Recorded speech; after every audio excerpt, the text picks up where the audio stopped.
May 1st, 1944. 2:47 in the morning. A B-24 bomber roared through the darkness at 12,000 feet above Nazi-occupied France. Inside, a young woman stood at the open door staring into absolute blackness. Wind screamed past her face at 150 miles per hour. Below her, nothing but clouds and death. Her name was Phyllis Latour Doyle. She was 23 years old, 5'3", 115 pounds, and in exactly 30 seconds she was going to jump. No weapon, no radio beacon, no backup. Just a bicycle strapped to her chest, a bag of soap, and a ball of yarn with 2 knitting needles. The jump master grabbed her shoulder. 30 seconds. Phyllis checked her parachute straps one final time. Her fingers were steady. Her heart was pounding so hard she could feel it in her teeth. Somewhere below 50,000 Nazi soldiers occupied Normandy. Gestapo agents patrolled every village. French collaborators reported any suspicious activity for a handful of francs. The 4 men who had parachuted into this exact region before her were all dead, captured within days, tortured for information, then executed. British intelligence had told her this. They gave her one final chance to back out. She didn't. 10 seconds. The red light by the door turned green. Go, go, go! Phyllis Latour Doyle stepped into the darkness and fell. The wind tore at her clothes as she plummeted through the night sky. 1,000 feet. 2,000 feet. 3,000 feet. She pulled the ripcord. The parachute snapped open with a violent jerk that nearly dislocated her shoulders. Silence. The roar of the bomber faded into nothing. Below her, the French countryside spread out in moonlit patches of forest and farmland. No lights, no movement, just darkness and the distant bark of a dog that might have been miles away or might have been directly below her landing zone. She had no way to know if she was dropping into a wheat field or onto a German patrol. She hit the ground at 3:12 a.m., hard. Her ankle twisted but didn't break. She gathered her parachute in the darkness, buried it in a drainage ditch, and changed out of her jumpsuit into the clothes of a poor French teenager. By dawn, she was cycling down a country road like she had lived there her entire life. A basket of soap on her handlebars, a ball of yarn in her pocket, knitting needles tucked into her bag. If anyone asked, she was Paulette, a teenage girl selling soap to make ends meet. Nothing more. Nothing less. No one would suspect that those knitting needles contained the most dangerous secret in occupied France. Information that would help 135,000 Allied soldiers storm the beaches of Normandy. Information that Germany would kill to prevent from reaching London. This is the story of how one woman with a ball of yarn helped win World War II. And it starts with tragedy.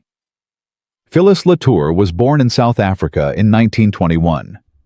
Her father died when she was still an infant. Her mother remarried a race car driver who seemed like the perfect stepfather. He died in a crash when Phyllis was 3 years old. Death followed this girl everywhere she went. By the time she was 20, World War II had consumed Europe. Phyllis joined the Women's Auxiliary Air Force in England working as a flight mechanic. She fixed engines. She calibrated instruments. She did the unglamorous work that kept British planes in the sky. But someone was watching her. Phyllis spoke fluent French. Her mother had made sure of that. She also spoke German taught to her as a child. She was smart, observant. She noticed things other people missed, small details, patterns. The kind of person who could walk into a room and tell you exactly how many people were there without counting. The British Special Operations Executive noticed her too. SOE was Churchill's secret army, a covert organization that recruited ordinary civilians to conduct espionage and sabotage behind enemy lines. Their motto was simple and brutal: set Europe ablaze. In 1943, they approached Phyllis with an offer. The work is extremely dangerous, the recruiter told her. Most of our agents don't survive. If you're captured, we cannot acknowledge you exist. You will be tortured. You will be executed. and no one will ever know what happened to you." Phyllis didn't hesitate for a single second. Her godmother's father, a man she considered her grandfather, had been shot by the Nazis. Her godmother had committed suicide after being captured by the Gestapo rather than betray her network. Phyllis had lost everyone she loved to Nazi brutality. She wanted revenge, and she was willing to die for it. What followed was 6 months of training designed to break her. Phyllis lived at a secret estate in the Scottish Highlands. No contact with the outside world. No letters, no phone calls, no visitors.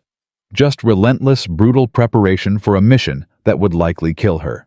She woke at 5 a.m. every day and ran 5 miles through freezing Scottish rain. She learned hand-to-hand combat from instructors who had killed men with their bare hands. She practiced silent killing techniques. How to approach a sentry from behind without making a sound. How to use a knife in complete darkness. How to snap a human neck before the victim could scream. The physical training was brutal. The psychological training was worse. SOE needed agents who could lie convincingly under any circumstances. They staged fake interrogations without warning. Sudden arrests in the middle of the night. Agents dragged from their beds at 3 a.m. into rooms with harsh lights and screaming officers. Simulated beatings. Questions fired at them for hours until they broke. Agents who cracked under pressure were sent home immediately. Agents who held their cover story no matter what were sent to France. Phyllis learned to maintain her lies under unimaginable pressure. To answer questions calmly while her heart pounded so hard she thought it might explode. To look a Gestapo officer in the eye and lie without blinking, without sweating, without any tell that might give her away. She learned to climb buildings like a cat burglar. Her instructor was an actual burglar, recruited from a London prison because he was the best in England. She learned to pick locks in under 30 seconds, to memorize a map, destroy it, and navigate by memory alone through countryside she had never seen. She learned to recognize Gestapo agents by their shoes, by their haircuts, by the way they scanned a room when they entered. She learned which French phrases marked her as educated and which made her sound like an uneducated peasant. She learned to change her voice, her posture, her entire personality at a moment's notice. But her most important skill was the simplest one of all: knitting. SOE had developed a system of encoding messages using silk strips printed with 2,000 different codes. Each code could only be used once. If the Germans captured a code strip, they couldn't decode any previous messages because each transmission used a unique cipher. The system was brilliant. But it had one fatal flaw. The silk strips had to be hidden somewhere. And German soldiers searched everything. They checked papers. They searched bags. They examined clothing seam by seam. They looked for hidden compartments. They tested for invisible ink. They used X-ray machines on luggage. They employed dogs trained to detect the smell of certain inks and papers. They found almost everything. But they never searched knitting supplies. Phyllis wrapped her silk code strips around her knitting needles. The thin strips blended perfectly with the wooden surface. She wove codes into the flat shoelaces she used to tie up her hair. She hid tiny strips inside balls of yarn wound so tightly they were completely invisible to anyone who didn't know exactly what they were looking for. German soldiers had searched hundreds of knitting baskets throughout occupied France. They found nothing. The needles looked like needles. The yarn looked like yarn. A young girl knitting by the roadside was so common, so innocent, so completely harmless. What could be more invisible than a peasant girl making socks for the winter? What could be more deadly? Her mission was devastatingly simple to explain and nearly impossible to execute. Parachute into Nazi-occupied Normandy. Gather intelligence on German troop positions, fortifications, artillery placements, and troop movements. Transmit coded messages back to Britain using a small radio hidden in a suitcase. Do this for months while moving constantly, trusting no one, knowing that capture meant torture and death. The information she gathered would help plan the largest military operation in human history. D-Day. Everything depended on knowing exactly where the Germans were strongest and where they were weakest. The landing beaches had to be chosen with surgical precision. Paratroopers had to know exactly where to drop. Bombers had to know exactly what to hit. One mistake could doom the entire invasion. Phyllis was one of dozens of agents feeding information back to London, but she was operating in the most critical zone of all, the Normandy coastline, the exact beaches where 135,000 Allied soldiers would soon storm ashore in the largest amphibious assault ever attempted. If she failed, thousands of men would die on beaches the Germans had already fortified beyond imagination. If she was caught, she would die knowing she had failed them all. For 3 months, Phyllis cycled through the villages of Normandy. She covered 20 to 30 miles every single day. Her legs burned on the hilly coastal roads. Her hands blistered from gripping the handlebars. She sold soap door to door. Real soap, not a cover story. The soap gave her a legitimate reason to knock on doors to enter homes to linger in villages where German troops were stationed. She smiled at German soldiers. She flirted with officers in cafes, laughing at their jokes while her mind catalogued every detail. Unit insignia, vehicle markings, casual mentions of reinforcements coming from the east, complaints about artillery being moved. Many of these officers never suspected that the shy French teenager giggling at their stories understood every single word of their German conversations. She counted troops. Not guesses. Precise numbers. She identified vehicle types by their silhouettes and engine sounds. She mapped artillery positions by watching where shells landed during target practice. She tracked supply routes by counting trucks at different times of day. Every detail mattered. The difference between 500 soldiers and 5,000 could determine whether a beach was chosen for landing or avoided completely. The location of a single artillery battery could save or doom hundreds of paratroopers landing in the wrong field. She memorized everything. She never wrote notes during daylight hours. Too dangerous if she was searched. Instead, she used memory techniques taught by SOE, creating mental images that locked information in place until she could encode it.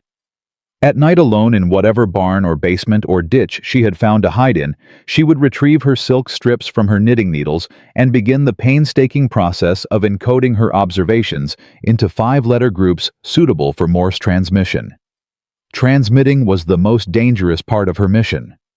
German radio detection units could locate a transmission within 90 minutes.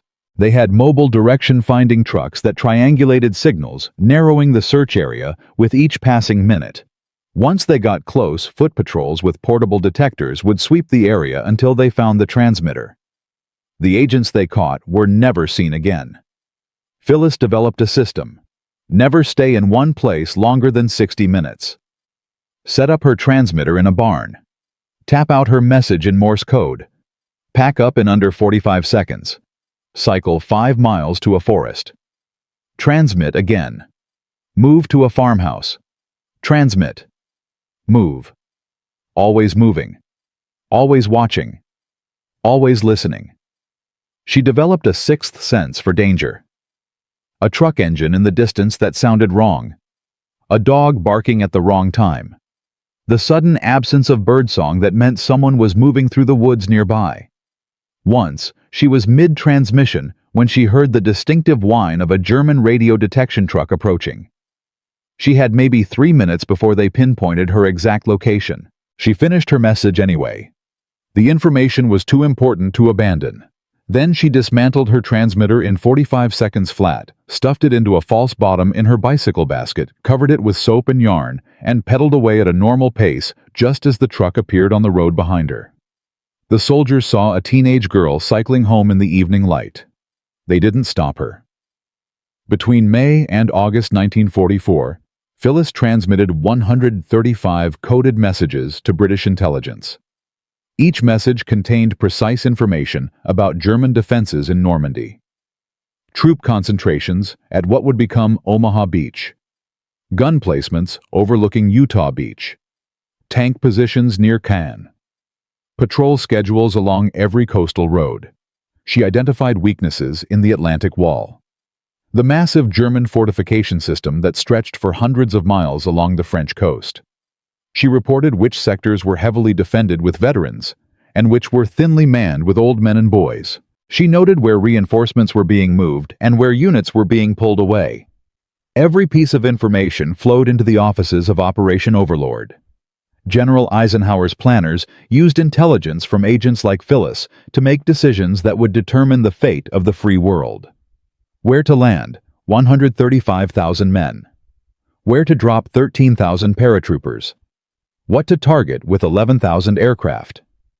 Phyllis's 135 messages were drops in an ocean of intelligence. But each drop mattered. On June 6, 1944, she heard the roar of aircraft overhead. Thousands of planes, wave after wave, filling the sky from horizon to horizon.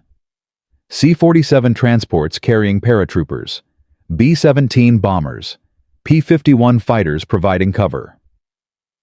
The largest air armada in human history was flying directly over her hiding place. She watched from a forest clearing as the sky filled with parachutes, American and British paratroopers dropping behind enemy lines. Thousands of white canopies drifting down in the gray dawn light toward drop zones that had been chosen based partly on the intelligence she had gathered. The invasion had begun. But this was only the beginning of her story. Because while 135,000 Allied soldiers were storming the beaches of Normandy, Phyllis Latour Doyle was about to face the most dangerous moment of her entire mission. A moment that would test everything she had learned. A moment that would determine whether she lived or died. In Part 2, we'll see what happened when the Gestapo finally caught her trail. When a French collaborator recognized that her accent wasn't quite right. When she had exactly 30 seconds to hide her radio while German boots pounded up the stairs. The 4 men before her had all been caught. Would Phyllis Latour Doyle be the 5th? In Part 1, you watched Phyllis Latour Doyle parachute into Nazi-occupied France with nothing but a bicycle and a ball of yarn. You saw her transmit 135 coded messages to British intelligence, while German radio detection trucks hunted her across Normandy. You saw her help plan the largest invasion in human history. But surviving behind enemy lines was one thing. Escaping the Gestapo was another. Because by July 1944, someone had noticed her. Someone had reported her. And the most feared secret police in human history had just made Phyllis Latour Doyle their #1 target in Normandy. This is where everything went wrong. The close calls had been happening for weeks, small moments that could have ended her mission and her life in an instant. But Phyllis had always been one step ahead, 1 minute faster, one lie more convincing. That luck was about to run out. It started with a French collaborator in a village called Saint-Lô, a middle-aged woman who made her living reporting suspicious activity to the German authorities. 10 francs for a tip. 50 francs for an arrest. The woman had been watching the roads for months looking for anything unusual. And then she saw Phyllis. The girl on the bicycle seemed ordinary enough. Peasant clothes, basket of soap, knitting needles tucked into her bag. But something was wrong. The way she spoke French was too refined, too educated. The accent of a girl from Paris, not a village in Normandy. The collaborator reported her that same afternoon. Phyllis had no idea. She continued her routine for 3 more days, cycling through villages, selling soap, counting German troops, transmitting her findings every night from different locations. She was gathering critical intelligence about German reinforcements moving toward the invasion beaches. On the 4th day, she noticed something strange. The same black car had passed her twice on different roads. The same 2 men in leather coats had been sitting in a cafe in 2 different villages. The same German shepherd had barked at her in locations 5 miles apart. The Gestapo was following her. Phyllis felt ice form in her stomach. 4 men had parachuted into this region before her. All 4 had been caught within days of being identified, tortured for information about their networks, then executed. She had maybe 48 hours before they closed the trap. That night, she didn't transmit. Instead, she cycled 30 miles in complete darkness to a safe house run by the French resistance. A farmhouse owned by a family named Dubois, who had been hiding Allied agents for 2 years. Papa Dubois met her at the door. His face was grim. "They're looking for you. The whole region is on alert. You need to disappear." Phyllis nodded. "I need to change everything. New identity, new sector, new appearance." She spent that night transforming herself. She cut her dark hair short, almost to her scalp.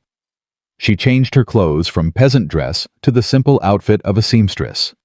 She burned her old identity papers and memorized a completely new cover story. She was no longer Paulette the soap seller. She was now Marie Lefebvre, a seamstress from Brittany, traveling to Caen to find work in the textile factories.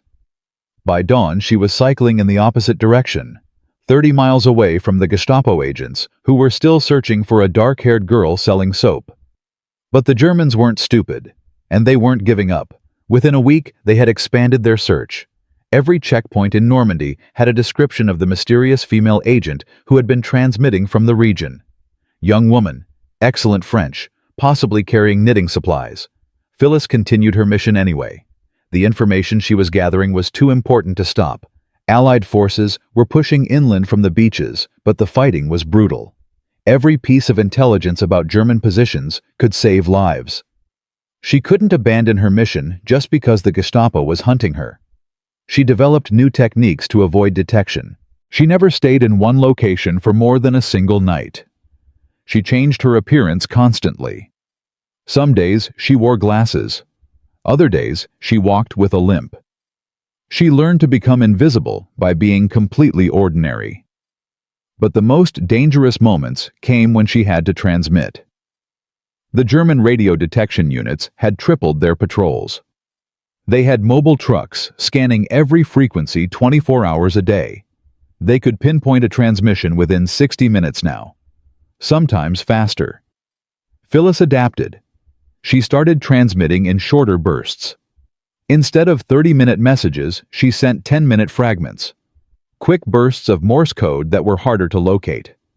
She moved immediately after each transmission, sometimes cycling 10 miles in complete darkness before stopping. Once she was transmitting from a barn when she heard engines approaching. Multiple vehicles, coming fast. She had exactly 45 seconds. She grabbed her radio and shoved it into a pile of hay. She scattered more hay over the hiding spot. She grabbed her knitting and positioned herself by the window needles, clicking steadily, as if she had been there for hours. The barn door burst open. 3 German soldiers stormed in, rifles raised.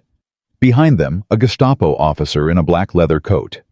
He had cold eyes and a scar running down his left cheek. Papers he demanded in French. Phyllis handed over her forged documents with trembling hands. The trembling wasn't an act. Her radio was hidden 3 feet away. If they found it, she was dead. The officer studied her papers. Marie Lefebvre. Seamstress. "Why are you in this barn?" Phyllis lowered her eyes. "The farmer said I could sleep here tonight.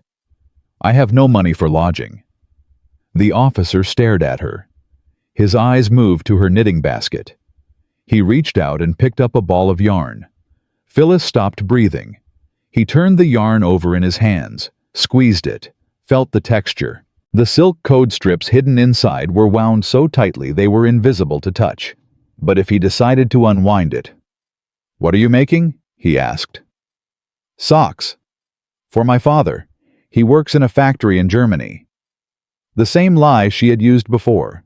Thousands of French fathers had been conscripted to work in German factories. Their daughters sent them socks.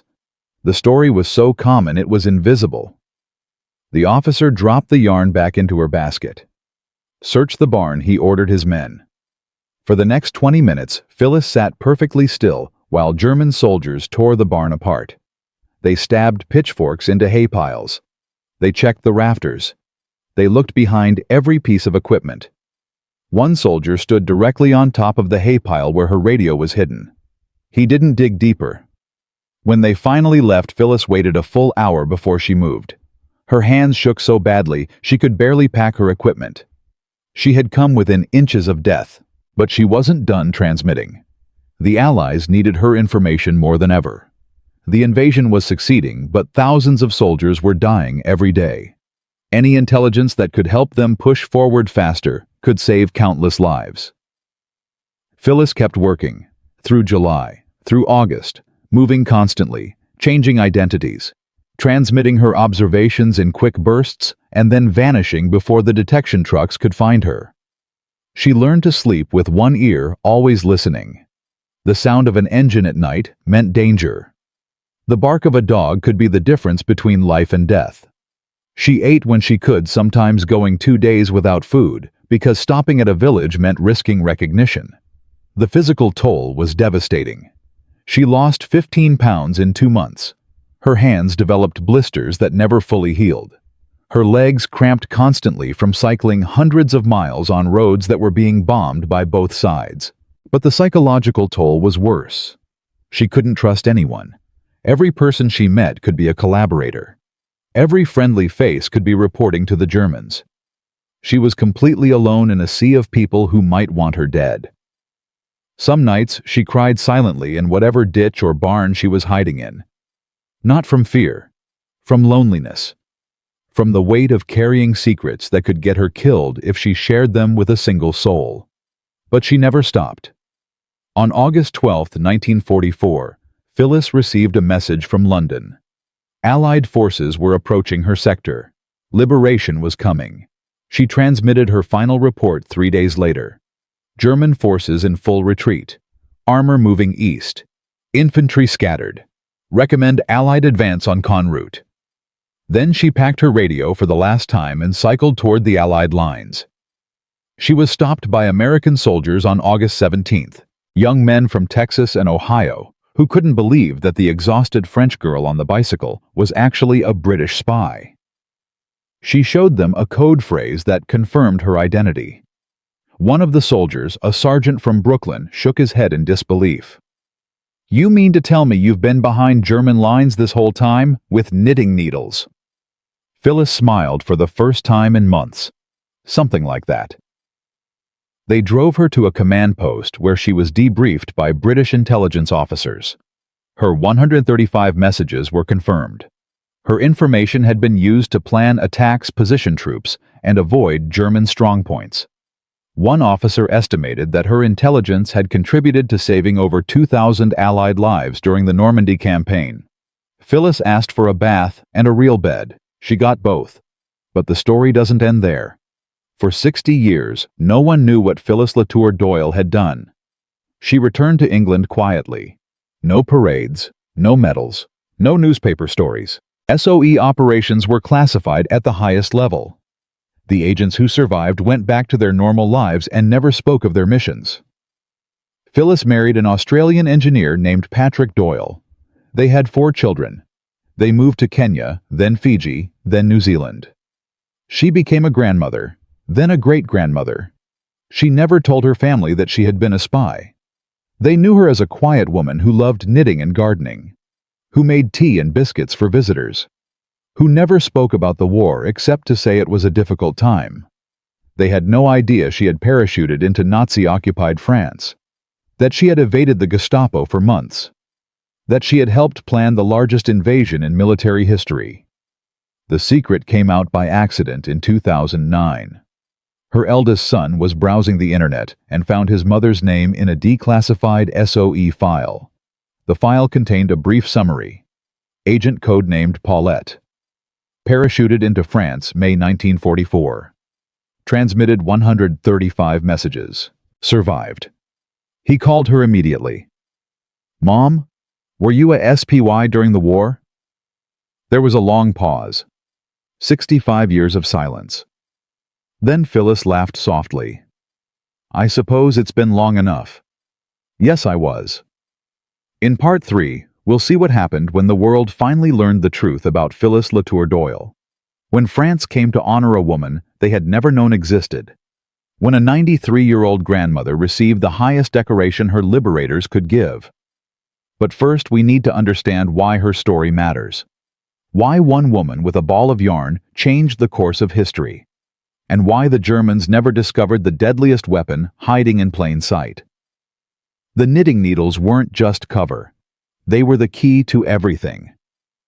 In Part 1, you watched Phyllis Latour Doyle parachute into Nazi-occupied France with nothing but knitting needles and a death wish. In Part 2, you saw her evade the Gestapo for 3 brutal months while transmitting 135 coded messages that helped plan D-Day. But what you don't know is how those knitting needles actually worked, and why the Germans never figured it out. Because the technology hidden inside Phyllis's yarn wasn't just clever. It was revolutionary. A system so elegant that even when German intelligence captured identical equipment from other agents, they couldn't crack the code. The secret wasn't the silk strips. The secret was what was printed on them. Let me explain why this matters. By 1944, the Germans had become experts at breaking Allied codes. Their cryptanalysts had cracked dozens of SOE communication systems. They knew the British were sending spies into France. They knew these spies were transmitting intelligence back to London. What they couldn't understand was why they could intercept the messages but never decode them. The answer was hiding in plain sight, wrapped around knitting needles, woven into shoelaces, tucked inside balls of yarn. SOE had developed what they called the one-time pad system. Each silk strip contained 2,000 unique 5-letter code groups. Each code group could only be used once. After a message was sent, that specific code was destroyed forever. This meant there was no pattern to crack. Traditional codes repeat. They use the same substitution system over and over. Given enough intercepted messages, cryptanalysts can identify patterns. Letter frequencies, common word structures. Eventually, they break through. The one-time pad had no patterns. Each message used completely random codes that would never be repeated. Even if the Germans captured a silk strip, they could only decode messages sent after the capture. Every previous transmission remained locked forever. It was mathematically unbreakable. But the system had a critical weakness. The silk strips had to be physically delivered to agents in the field. If an agent lost their codes, they couldn't transmit.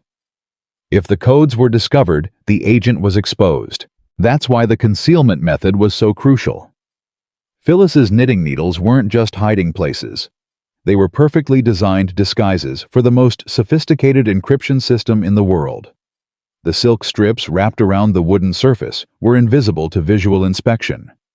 The codes woven into her yarn were undetectable even when German soldiers handled the balls directly. She carried thousands of unbreakable codes in items so ordinary that trained Gestapo agents dismissed them without a second thought. But Phyllis wasn't the only one using this system. Across occupied Europe, hundreds of SOE agents carried identical equipment.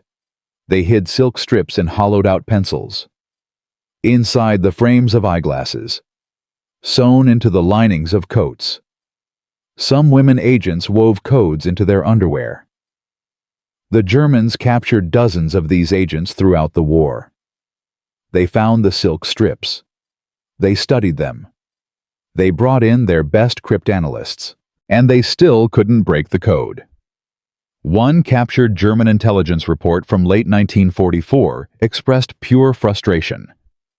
The British one-time system remains impenetrable. Without access to the original code sheets, decryption is mathematically impossible. We recommend focusing resources on capturing agents before they can transmit, rather than attempting to decode intercepted messages. In other words, the Germans gave up trying to crack the code. Their only option was to catch the agents physically, which is exactly what made Phyllis's survival so remarkable. The Gestapo knew she was operating in Normandy. They knew she was transmitting valuable intelligence. They dedicated significant resources to finding her. Radio detection trucks, informant networks, checkpoint searches. They never caught her, and they never decoded a single one of her 135 messages. But Phyllis's story represents something larger than one woman's survival. Her mission was part of Operation Overlord, the most complex military operation ever attempted. And the intelligence network she belonged to played a role that historians are still calculating. Consider the numbers. D-Day involved 135,000 troops landing on 5 beaches across a 50-mile stretch of coastline. Behind them, 23,000 paratroopers dropped into enemy territory. Supporting them, 11,000 aircraft flew bombing and reconnaissance missions. At sea, 7,000 vessels transported men and equipment across the English Channel. Every piece of this massive operation required precise intelligence. Where were the German troops concentrated? Which beaches were most heavily fortified? Where were the artillery batteries? What routes would reinforcements take? How quickly could German armor respond? The answers came from agents like Phyllis. SOE had approximately 470 agents operating in France during the lead-up to D-Day. Of these, roughly 130 were women. They transmitted thousands of messages containing information about German positions, troop movements, fortification details, and defensive weaknesses. This intelligence was compiled, analyzed, and used to make decisions that determined where 135,000 men would land and where 23,000 paratroopers would drop. The stakes couldn't have been higher. If the invasion planners chose poorly fortified beaches, the landing would succeed with minimal casualties. If they chose heavily defended sectors, thousands of men would die in the first hours. Omaha Beach became the deadliest landing zone of D-Day. American forces suffered approximately 200 to 400 casualties in a single morning. The beach was more heavily defended than intelligence had indicated, but other beaches saw dramatically different results. Utah Beach, where intelligence was more accurate, saw fewer than 200 casualties. The difference wasn't luck. It was information. Every message Phyllis transmitted contributed to the picture that invasion planners used to make these life-and-death decisions. She couldn't save everyone. No single agent could. But the intelligence network she belonged to absolutely saved thousands of lives by directing forces toward weaker points in the German defenses. After D-Day, the value of SOE intelligence only increased. As Allied forces pushed inland, they faced constant German counterattacks. Knowing where enemy reinforcements were moving allowed commanders to position troops effectively. Understanding German supply routes enabled targeted bombing that crippled enemy logistics. Agents like Phyllis continued transmitting throughout the summer of 1944. The liberation of Paris on August 25th marked a turning point. Much of France was free. The German occupation was collapsing. But the war wasn't over. For Phyllis, the mission ended in mid-August when she crossed into Allied-controlled territory. But the impact of her work continued long after she stopped transmitting. The intelligence she and other agents gathered helped shape operations throughout the final year of the war. German defensive positions, troop concentrations, supply depots, all documented by agents who risked everything to send messages that couldn't be decoded even if intercepted. The one-time pad system that Phyllis carried in her knitting needles remained unbroken throughout the entire war. Not a single message was ever decoded by German intelligence. This fact alone represents one of the greatest cryptographic achievements in military history. Thousands of messages transmitted across occupied Europe. Hundreds of agents using the same system. 0 successful decryptions by the enemy.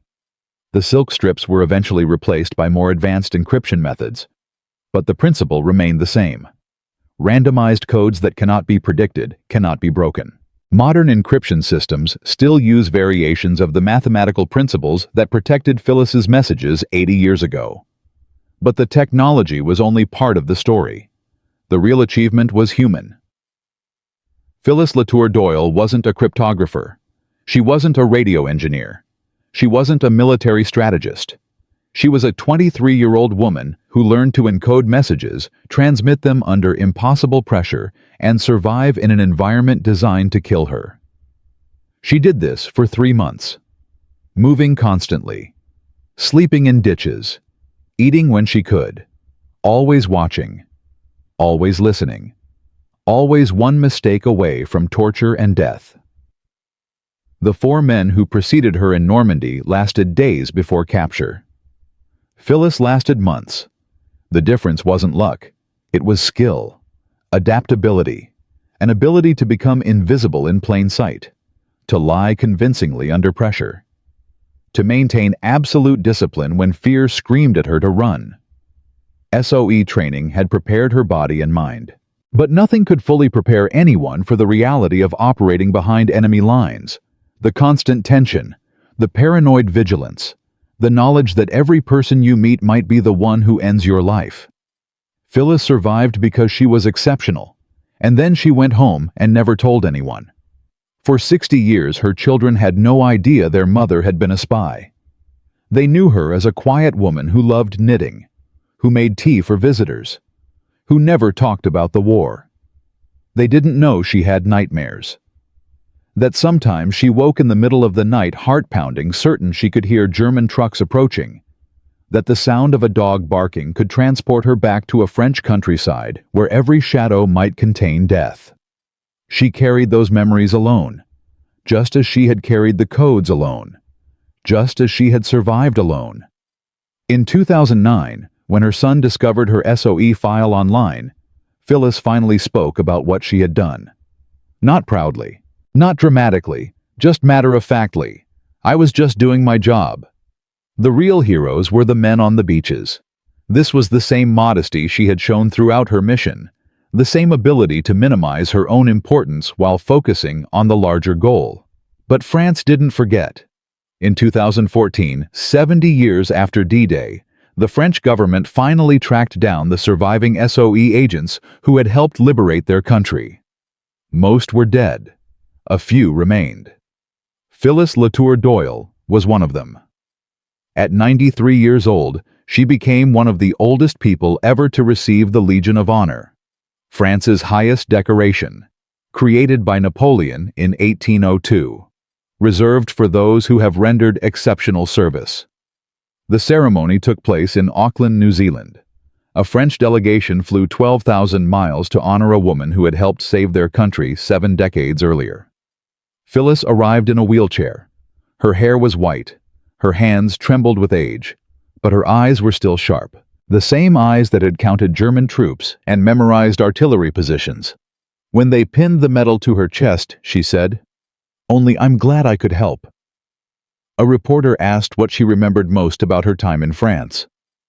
The fear, she said quietly, and the loneliness. She didn't elaborate. She didn't need to. Anyone who understood what she had done could fill in the silence. But this wasn't the end of her story. In Part 4, we'll see what happened in the final years of Phyllis Latour Doyle's life. How she became the last surviving female SOE agent. How her story inspired a new generation. And what her death at 102 years old meant for the secret history of World War II. Because the woman who helped save 135,000 Allied soldiers with a ball of yarn had one more chapter to write.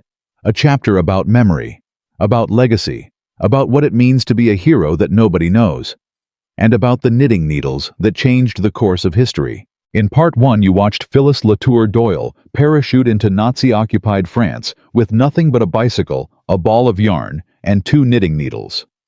In Part 2, you saw her evade the Gestapo for 3 months, while German radio detection trucks hunted her across Normandy. In Part 3, you learned how the unbreakable codes hidden in her knitting supplies helped plan the largest invasion in human history. But what happened to the woman who carried those secrets? What became of the 23-year-old girl who fell from the sky and helped save 135,000 Allied soldiers? This is the final chapter, the one that almost nobody knows. Because Phyllis Latour Doyle's story didn't end when she crossed into Allied territory in August 1944. It continued for another 79 years. Through marriage, through motherhood, through decades of silence, through a secret that she carried alone until she was nearly 90 years old. And it ends with a twist that will change how you see everything that came before. When the war ended in 1945, Phyllis Latour returned to England. There were no parades, no medals, no newspaper interviews. SOE operations were classified at the highest level. The agents who survived were debriefed, thanked quietly, and sent home with instructions to never speak of what they had done.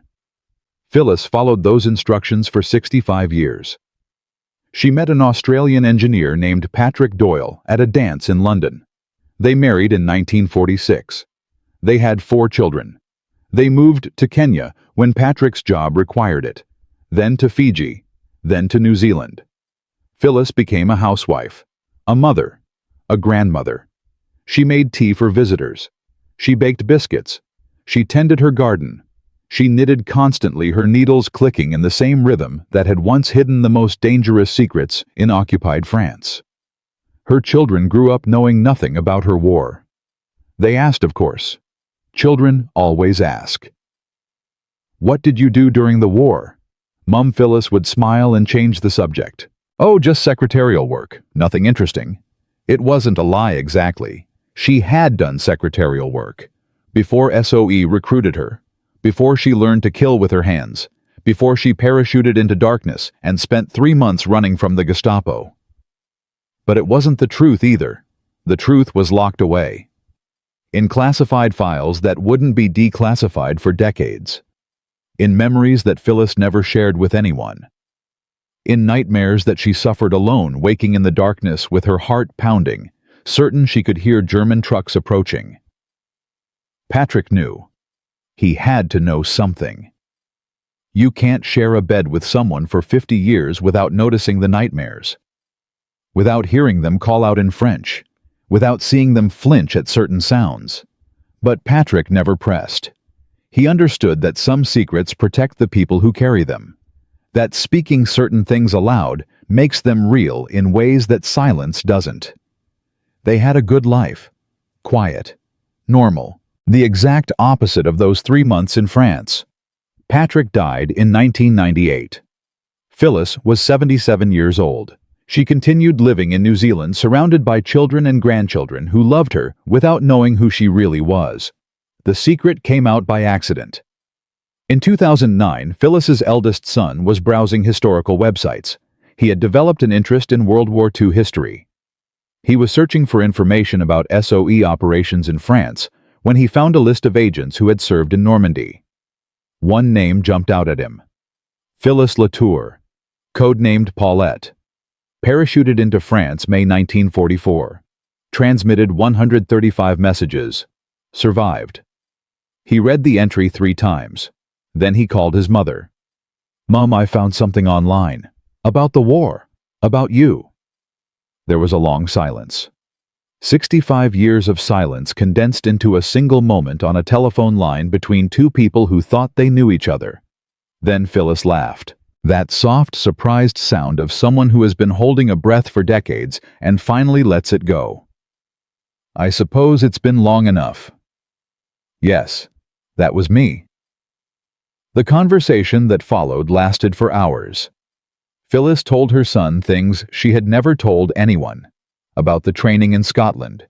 About the jump into darkness. About the Gestapo officer who had held her yarn in his hands and never suspected what it contained. She told him about the fear. The loneliness. The 4 men who had died before her and the constant knowledge that she might be next. She told him about the farmhouse, where she had hidden her radio under a floorboard while German soldiers stood directly above it. About the collaborator who had noticed her accent. About the night she cut her hair and became a different person to escape a trap that was closing around her. When she finished, her son asked the question that everyone asks. "Why didn't you ever tell us? We signed the Official Secrets Act. We were told never to speak of our work. And honestly, after the war, I just wanted to live a normal life. I'd had enough excitement. But you could have been killed. You were a hero." Phyllis's response was immediate, almost sharp. "I wasn't a hero. I was just doing my job. The heroes were the men who landed on those beaches, the paratroopers, the resistance fighters who were caught and executed. I just sent messages." This was classic Phyllis. The same modesty she had shown throughout her mission. The same ability to minimize her own importance while honoring others. But her children weren't satisfied with modesty. They contacted historians. They gathered documents. They pieced together the full story from declassified files and military records. And they made sure the world would finally know. The recognition came slowly then, all at once. In 2014, 70 years after D-Day, France announced that it would honor the surviving SOE agents who had helped liberate the country. Most were dead. A few remained. Phyllis Latour Doyle was one of them. The French government sent an official delegation to New Zealand. They came to present her with the Chevalier of the Legion of Honor, France's highest decoration, created by Napoleon Bonaparte in 1802. The ceremony took place in a small hall in Auckland. Phyllis arrived in a wheelchair pushed by her son. She was 93 years old. Her hair was white. Her hands trembled with age. But her eyes were still sharp. The same eyes that had watched German patrols and memorized artillery positions 7 decades before. She wore her medal on a simple cardigan. Not a formal dress. Not a military uniform. Just the clothes of an ordinary woman who had lived an extraordinary life. The French consul read the citation in both languages. Intelligence gathering of exceptional value. Extraordinary courage under constant threat of capture and death. Vital contribution to the liberation of France and the success of Operation Overlord. The room was silent.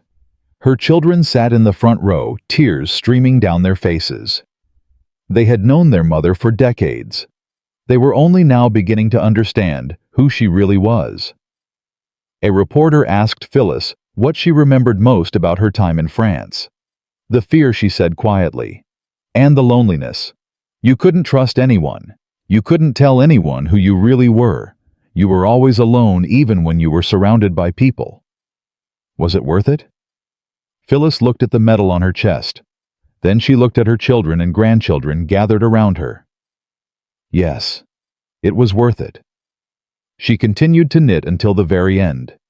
Her family would find her in her favorite chair needles clicking steadily, working on socks or scarves or blankets for great-grandchildren she adored. The same motion that had once hidden codes capable of changing the course of history. The knitting calmed her, she said. It always had. Phyllis Latour Doyle died on October 22, 2023. She was 102 years old, the last surviving female agent of the Special Operations Executive. The last woman alive who had parachuted into Nazi-occupied France with nothing but courage and a ball of yarn. Her obituaries appeared in newspapers around the world. The New York Times, The Guardian, Le Monde. Publications that had never heard of her during her lifetime suddenly recognized her death. They all told the same story. Parachuted into France, sent 135 messages, helped plan D-Day, received the Legion of Honor at 93. But there was one detail that most obituaries missed. After Phyllis's death, her family found something in her belongings. Tucked away in a drawer with old photographs and letters from Patrick. A small wooden box that nobody had ever seen her open. Inside was a single knitting needle. Not a reproduction, not a memorial. The actual needle she had carried into France in 1944. The needle that had hidden silk code strips while Gestapo agents searched her basket. The needle that had helped save 135,000 lives.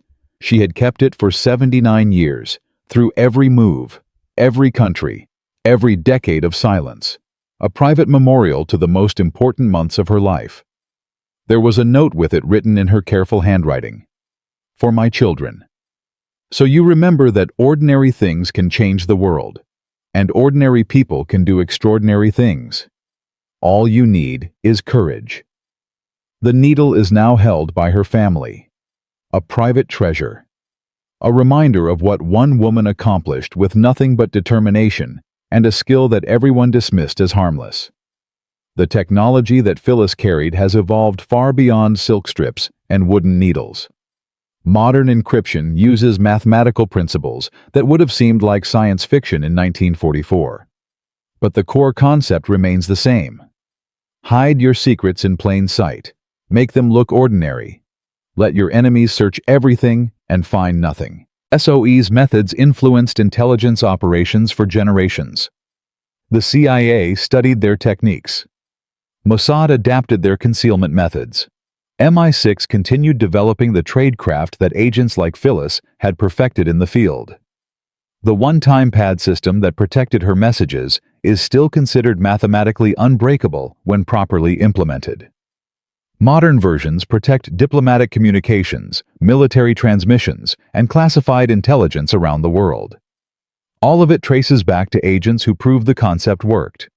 Agents who carried codes into enemy territory and transmitted them without being caught. Agents like Phyllis Latour Doyle. The broader impact is harder to measure. How do you calculate the value of 135 messages? How do you determine how many lives were saved? Because invasion planners knew exactly where to land and where to avoid.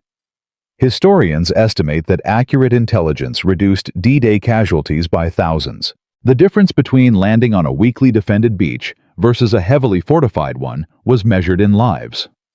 Every piece of information that reached London contributed to decisions that determined who lived and who died. Phyllis was one agent among hundreds, one woman in a network that spanned occupied Europe. But every agent mattered. Every message mattered. Every risk taken and every life endangered contributed to the eventual Allied victory. The war in Europe lasted until May 1945.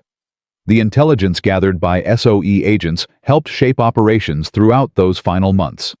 German defensive positions, troop movements, supply routes, all documented by people who knew that capture meant torture and death.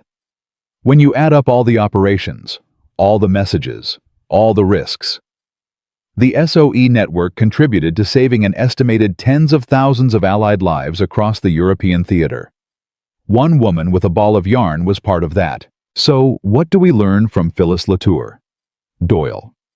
We learn that courage doesn't always look like courage. It doesn't always wear a uniform or carry a weapon. Sometimes it looks like a teenage girl selling soap door to door.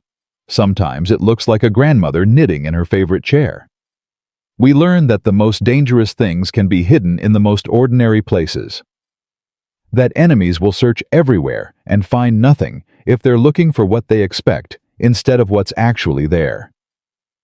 We learn that institutions often reject exactly the innovations they need most.